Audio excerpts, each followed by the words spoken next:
This is a very simple script which calls a certain LLM API, and you can then set your prompts to the model, get response. But there is a very glaring issue in this, and which is that we have hard coded the API key here.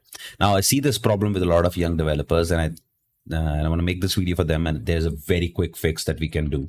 And first, I'm going to show you that it's working. So we're going to go Python sample py, and it's going to get it. So we gave it a prompt: why should you not put your API keys? Exposing keys allows unauthorized access and potential security breaches. So there's a very simple fix, and that includes installing a library called python.env, which is python-.env. And we're going to pip install, we're going to pip install python.env. And once that is installed, what you need to add to your code is first you need to load the environment variables. And for that, you need to create an env file.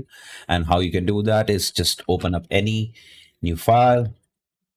And you're going to say whatever your key is, API underscore key is equal to just give that key. Let's say I'm going to just copy this key, paste that key, and I'm going to save that file as .env. Of course, I already have a file, so the file will get saved. Then I would go to my code, and what I will do is I want to use my key for grok, and I'm say use the OS library, get env. I'm going to say API key, and it's going to reference the .env file, and we should be good. Now let's give it a test, Python sample 2. Awesome. So that's it. Very quick fix, just one library, and you are all set.